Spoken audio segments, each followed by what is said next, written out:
পর্যটনের অসাধারণ একটি দেশ থাইল্যান্ড। থাইল্যান্ডে গত কয়েক বছর আমাদের দেশ থেকে অনেক পর্যটক বেড়াতে গিয়েছেন। এখন সবার মাঝেই একটি গুঞ্জন চলছে থাইল্যান্ডের ই ভিসা এবং বাংলাদেশে বসে কিভাবে ই ভিসা করা যাবে। আজকে এই বিষয় নিয়ে বিস্তারিত আলোচনা করতে চলে আসলাম। তো চলুন দেরি না করে শুরু করি থাইল্যান্ড ই ভিসা সম্পর্কিত কিছু জনমনে প্রশ্ন এবং তার উত্তর। প্রথমেই বলছি, থাইল্যান্ডের ইলেকট্রনিক ভিসা বা ই ভিসা এখনও কিন্তু শুরু হয়নি। এটি আশা করা যাচ্ছে তাদের নোটিশ যেভাবে আছে সেভাবেই যদি হয় তাহলেও জানুয়ারি মাসের 2024 সালে, অর্থাৎ জানুয়ারির 1 তারিখ 2024, মানে আরও কয়েকদিন পর থেকে কিন্তু থাইল্যান্ডের যে ই ভিসা সেটি বাংলাদেশিদের জন্য চালু হবে, যদি সব কিছু ঠিকঠাক থাকে। কোনো কিছুই কিন্তু সেই দিন আসা না পর্যন্ত হলফ করে বলা যায় না। তবে কথা হচ্ছে, আমরা সবাই অনেক উত্তেজিত হয়ে গেছি যে ই ভিসা এখনই নিতে হবে, এরকম একটি বিষয় আছে, সেই বিষয় নিয়ে আলোচনা করব। আর তার আগে প্রথমেই একটা বিষয় বলি যে এই বিষয়টি আমি অনেক দিন থেকে আমি দেখছি, আমার চোখের সামনে সামাজিক যোগাযোগ মাধ্যমে এটা খুবই পড়ছে। কিছু কিছু বাণিজ্যের স্বার্থে কিছু কিছু এজেন্সি তারা যে প্রচারণাটা করছে যে থাইল্যান্ডের স্টিকার ভিসা বন্ধ হয়ে যাচ্ছে, এখনই ভিসা করুন। মানে তাদের বলার ভঙ্গিমাটা এমন যেন থাইল্যান্ডের ভিসা আর ভবিষ্যতে পাওয়াই যাবে না, তাই তাড়াতাড়ি এখনই আবেদন করুন। তাই তাদেরকে ফোন করতে হবে বা তাদের কাছে কাগজপত্র দিয়ে টাকা পয়সা দিয়ে ভিসা করতে হবে। বিষয়টি মোটেও এমন নয়। ই ভিসা এটি চালু হবে বলে থাইল্যান্ড এমবাসি তারা ঘোষণা দিয়েছে। তো যেহেতু ই ভিসা চালু করবে তাই তারা স্টিকার ভিসা পদ্ধতিটা রাখবে না। তার মানে সোজা কথা হচ্ছে এই যে স্টিকার ভিসা করতে হলে আপনাকে এমবাসিতে যেতে হতো। হয়তো আপনি বা আমরা যেতাম না, তবে আমাদের পক্ষ হয়ে এজেন্সিরা যেত, মানে কাগজ জমা দিত, পাসপোর্ট জমা দিত, সেটা আবার ফেরত নেওয়া, এই যে ঝামেলাগুলো এইগুলো তারা রাখবে না। এগুলো যেহেতু রাখবে না তাই তারা ইলেকট্রনিক পদ্ধতিতে চলে যাচ্ছে, অর্থাৎ ই ভিসা পদ্ধতিতে চলে যাচ্ছে। এখন এই বিষয়টার জন্যেই যে এখন কেউ কেউ হয়তো মনে করতে পারেন যে যারা ভ্রমণ করেন তাদের কাছে দেখা যায় যে ভিসার স্টিকারটা অনেক গুরুত্ব বহন করে। তো যদি এমন কারো হয়ে থাকে তাহলে তারা আবেদন করতে পারেন এই ডিসেম্বরের মধ্যেই। তাহলে তারা যদি ভিসা পান তাহলে স্টিকার ভিসা পাবেন। কিন্তু তাছাড়া এত উতলা হওয়ার বা এত উদ্গ্রীব হওয়ার মতো আমি তেমন কিছু দেখছি না। আমার কাছে মনে হচ্ছে ই ভিসা যদি হয় সেটি একদিক থেকে ভালো হবে, কারণ ই ভিসার জন্যে নথিপত্র বা এগুলির বিষয়ে যদি বলি, আগে আমি এটা নিয়ে অনেক আগে ভিডিও দিয়েছি, এখনও কিন্তু অনেকটা সেই রকমই আছে। নথিপত্রে তেমন কোনো পরিবর্তন হয়নি। সেই নথিপত্রগুলো দিয়েই কিন্তু আপনি ইলেকট্রনিক ভিসা আবেদন করতে পারবেন। শুধু পার্থক্য হলো এই যে আগে আপনাকে সেই সব নথিপত্র আপনাকে প্রিন্ট করতে হতো, যেমন ছবি প্রিন্ট করতে হতো নির্দিষ্ট একটি সাইজে, তারপরে আপনাকে এনওসি লেটার ইত্যাদি ইত্যাদি বিভিন্ন ফটোকপি ফর্ম পূরণ করা, এগুলো সব করা লাগতো। এগুলো কিছুই করা লাগবে না, এগুলো সব আপনি ঘরে বসে পূরণ করবেন। অথবা আপনি যদি এজেন্সিকে আপনার পাসপোর্টের স্ক্যান কপি দেন বা সমস্ত আপনার যে দলিলাদি আছে সেগুলো দেন, তাহলে তারাই আপনার হয়ে পূরণ করে দেবে। সুতরাং এক্ষেত্রে জটিলতা কিছুটা কমছে। এবং আমার কাছে আরেকটি বিষয় মনে হয়, পাসপোর্ট বেঁচে যাচ্ছে মানে পাসপোর্টের পৃষ্ঠা বেঁচে যাচ্ছে। পাসপোর্টে যারা নিয়মিত ভ্রমণ করেন, ফ্রিকুয়েন্ট ট্রাভেলার, আপনি চিন্তা করেন 48 পৃষ্ঠা, এটা যদিও পাতা বলে কেউ কেউ, বা পাসপোর্টে কী লেখা থাকে, পাসপোর্টও সম্ভবত পাতাই লেখা থাকে। পাসপোর্ট যখন আবেদন করতে যাওয়া যায় পাসপোর্টের ওয়েবসাইটে পাতা লেখা থাকে, কিন্তু আপনি চিন্তা করুন পাতার পৃষ্ঠা, এই বিষয়টা আমাদের বোঝা উচিত। পাসপোর্ট অফিসেরও এটা আমার মনে হয় সংশোধন করে নেওয়া উচিত। পাতা হচ্ছে একটা পরিপূর্ণ যেটা আছে সেটা হচ্ছে একটা পাতা, আর পৃষ্ঠা হচ্ছে, পৃষ্ঠা মানে কি, এক একটা পৃষ্ঠ মানে এটা একটা পৃষ্ঠ, এটা আর একটা পৃষ্ঠ, তার মানে দুইটা পৃষ্ঠ মিলে হয় একটা পাতা। তো পাসপোর্ট 48 পাতার হয় না, 48 পাতা মানে সেটা 96 পৃষ্ঠা। তো পৃষ্ঠা মানে এক একটা পৃষ্ঠ। তো এই বিষয়টা যদি ধরি আমরা 48 পৃষ্ঠাই বলি, তো 48 পৃষ্ঠার পাসপোর্টে কিন্তু আপনার পৃষ্ঠা থাকে আরও কম, সেখানে এন্ডোর্সমেন্টের পৃষ্ঠা আরও বিভিন্ন পৃষ্ঠা বাদ যায়। তো আপনার কিন্তু ভিসার স্টিকার যদি এরকম নিতে থাকেন, মনে করেন আপনি যারা থাইল্যান্ড যায় তারা তো ক্যাম্বোডিয়া, লাওস, ভিয়েতনাম এগুলো ঘুরে আসে, তারপর দেখা যাচ্ছে মালয়েশিয়া গেল কেউ, বা আরও অন্যান্য দেশে গেল, ভারতে যাওয়া আসা করে, নেপাল, ভুটান, এরকম কয়েকটা দেশে দুইবার যদি কেউ যায় তারপরে তার পাসপোর্টে কিন্তু আর জায়গাই থাকবে না।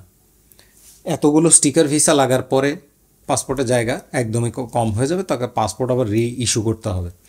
এই জন্য আমার কাছে মনে হচ্ছে যে এই ইলেকট্রনিক ভিসাটা থাকা ভালো, তাতে আর কোনো ঝামেলা নেই। আর যদি কেউ মনে করেন যে আমার পাসপোর্ট ভিসা থাকলে তো কোনো স্টিকার লাগবে না, দেখতে খালি খালি লাগবে, খালি একটা স্ট্যাম্প বসবে, মানে একটা সিল বসবে, আবার কোনো কোনো দেশে কিন্তু এই সিলও দেয় না, ভাই তাদের উদ্দেশ্যে আমি বলি, অস্ট্রেলিয়ার মতো দেশ এই 600 ভিসা যারা করেন, মানে ট্যুরিস্ট ভিসা, তাদেরও কিন্তু কোনো স্টিকার দেয় না। এবং অস্ট্রেলিয়াতে সম্ভবত যাওয়া বা আসা যে কোনো এক সময় হয়তো স্ট্যাম্প দিতে পারে, কিন্তু যাওয়া আসা দুইবারই যে স্ট্যাম্প দেবে এমনটি কিন্তু না। তবে আপনাকে এটা মনে রাখতে হবে, আপনার যেহেতু ইলেকট্রনিক পাসপোর্ট বা মেশিন রিডেবল পাসপোর্ট যেটাই থাকুক না কেন, আপনার পাসপোর্টের তথ্য কিন্তু ডেটাবেজে থাকে। এবং যে কোনো এমবাসি যখন আপনি ভিসা আবেদন করতে যাবেন, আপনি মনে করছেন আপনি অনেক দেশে গিয়েছেন, কিন্তু আপনার পাসপোর্ট দেখে মনে হচ্ছে না যে আপনি কত দেশে গিয়েছেন। আপনার পাসপোর্ট দেখে ঠিকই মনে হবে মানে কি, তাদের যেটা বোঝার দরকার তারা সেটা বুঝে নেবে। মানে যে কোনো এমবাসি বা হাই কমিশন তারা কিন্তু আপনার ফর্ম পূরণে আপনার সব নথিপত্র নিয়ে নেবে, এবং আপনি কত দেশ ঘুরেছেন সেটা আপনিও লিখে দিবেন বিভিন্ন দেশের আবেদনের ক্ষেত্রে।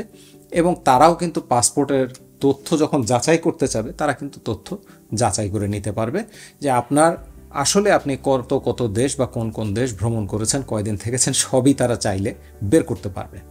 এবারে আসি, থাইল্যান্ডের ভিসা বাংলাদেশিদের জন্য, বাংলাদেশে যারা আছেন তাদের জন্য চালু হবে জানুয়ারির 1 তারিখ, এটাই ধরে নিচ্ছি। কিন্তু আমাদের দেশের সবাই এখনই ভিসা করার জন্য একেবারে ব্যাকুল হয়ে গেছেন, এবং এটা নিয়ে অনেক বিজ্ঞাপনও আসছে আমি দেখছি। তো এক্ষেত্রে যে বিষয়টি, মূলত আপনি যদি ভিসা পোর্টালে যান, ভিসা পোর্টালে গিয়ে আপনি কিন্তু আপনার নিজের নামে একটি অ্যাকাউন্ট রেজিস্টার করতে পারেন। রেজিস্টার করে আপনি সেখানে বিভিন্ন প্রশ্ন আছে যে আপনি কোন দেশের নাগরিক এবং আপনি অবস্থান করছেন কোন দেশে।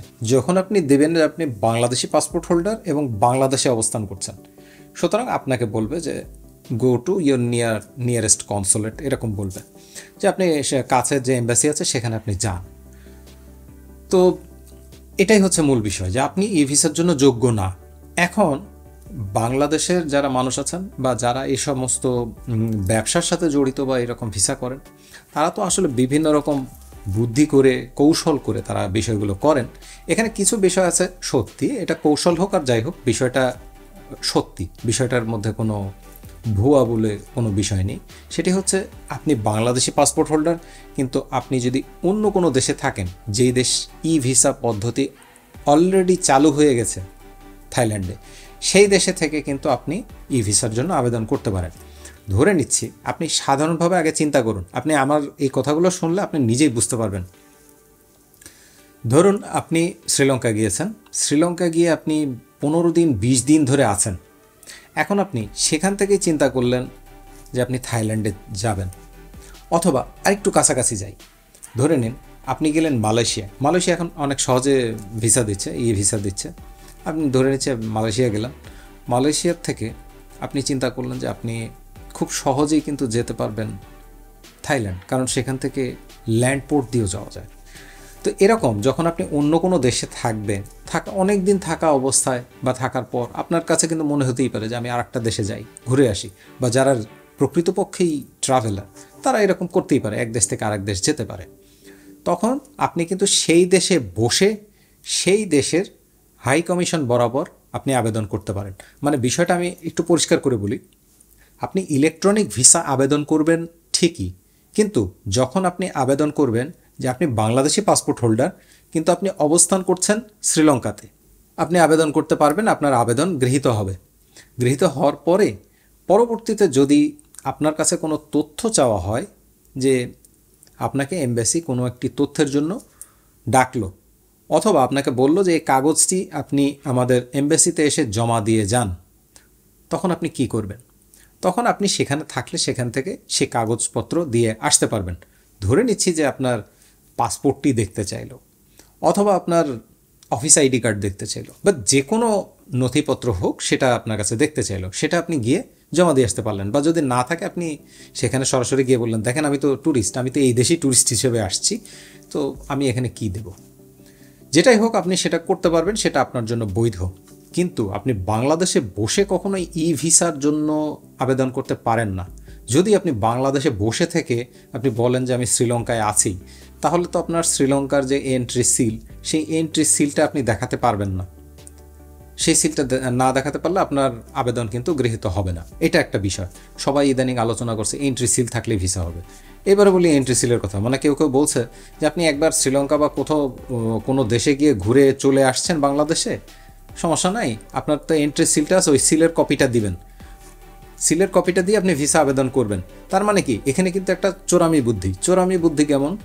আপনি দেখেন, এন্ট্রি সিলটা দেওয়ার কথা বলছে, মানে যারা এই অ্যাডগুলো দিচ্ছে বা প্রমোশনগুলো করছে ভিসার জন্য, তারা কিন্তু এক্সিট সিলের কথা কিন্তু বলছে না যে আপনি এক্সিট হয়ে গেলে কিন্তু আপনি আর এলিজিবল না। মানে আপনি ভিসা আবেদন করছেন শ্রীলঙ্কা থেকে, ভিসা না পাওয়া পর্যন্ত আপনি শ্রীলঙ্কাতেই থাকবেন, এবং ওখান থেকে ভিসা পাওয়ার পরে তারপর আপনি চাইলে থাইল্যান্ডে যেতে পারেন বা যেখানে খুশি আপনি যেতে পারেন।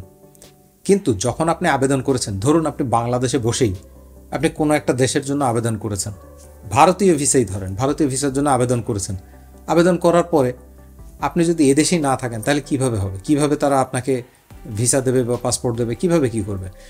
তো ইলেকট্রনিক ভিসাটা যদিও ইলেকট্রনিক, তারপরও নিয়ম অনুযায়ী আপনাকে কিন্তু সেখানে থাকাটা উচিত, বা সেখানে যদি আপনি সত্যিই থাকেন, ধরুন আপনি শ্রীলঙ্কাতে আরও কিছুদিন আছেন, তাহলে আপনি ভিসা আবেদন করতে পারেন। এবং সেক্ষেত্রে আপনার আবেদনটি গৃহীত হোক না হোক, নির্দিষ্ট সময় পর আপনি সেটি জানবেন, জানার পর আপনি আপনার পরবর্তী গন্তব্যে গমন করবেন। কিন্তু যদি তা না হয়, আপনি দেখেন আপনি আবেদন করলেন, আপনি শ্রীলঙ্কা ঘুরে বাংলাদেশে চলে আসছেন, আবেদন করার পরে যদি কোনো নথিপত্র চায়, তখন আপনি সেই নথিটা কোথা থেকে দেবেন বা তাদের কাছে আপনি কিভাবে যাবেন? তখন তাহলে আপনাকে আবার শ্রীলঙ্কা যেতে হবে। সেই থাইল্যান্ডের ইলেকট্রনিক ভিসা পাওয়ার জন্য আপনি যদি এন্ট্রি একটা সিল দিয়ে, মানে যেই সিল দিয়ে আপনি আগের বার শ্রীলঙ্কায় গিয়েছিলেন কিন্তু আপনি চলে এসেছেন, তারপরে যখন আপনি কাগজ জমা দিলেন, কোনো কাগজ চাইলেও আপনার কাছে 7-8 দিন পরে, তখন আপনি গিয়ে আবার সেই কাগজ জমা দিতে হবে। সুতরাং এটা একটা বড় রকম হয়রানি। তো এই হয়রানির শিকার হওয়ার কী দরকার? যদি আপনারা দেশের বাইরে এমন কোনো দেশে থাকেন যে দেশে থাইল্যান্ডের ই ভিসা চলে, সেখান থেকে আপনারা আবেদন করেন, এবং অবশ্যই আবেদনটি সমাপ্ত করে তারপর সেই দেশ ত্যাগ করেন, তার আগে আসবেন না। আর তাছাড়া আমি এটাই বলবো, কিছুদিন অপেক্ষা করেন, বাংলাদেশি ই ভিসা চালু হবে, সেটাই করেন। আর যদি তা না হয়, এখন স্টিকার ভিসা করেন, এটা তো আরও ভালো। তবে এখন ভিসা প্রচুর মানে বাতিল হচ্ছে, মানে প্রত্যাখ্যাত হচ্ছে, এবং পাসপোর্টের শেষে তারা আবার একটা ভি সিল দেয়, মানে তারা ব্ল্যাকলিস্টেড করে দেয়। আবার ওই যে তারা একটা ফোন কল করে, সেই ফোন কল না ধরতে পারলেও তারা এরকম ভি সিল দিয়ে দেয়। তো এই ছিল আজকের আলোচনা। এই আলোচনা হয়তো আপনার কাজে আসতে পারে। যদি কাজে আসে তাহলে অবশ্যই একটা লাইক দিন। এতক্ষণ আমার সাথে থাকার জন্য অনেক ধন্যবাদ। পরবর্তীতে দেখা হবে খুব শীঘ্রই, নতুন কোনো বিষয় নিয়ে আলোচনা করতে চলে আসবো আপনাদেরই সাথে। সে পর্যন্ত আপনাদের সবার সুস্থতা কামনা করে আজকে এখানে বিদায় নিচ্ছি।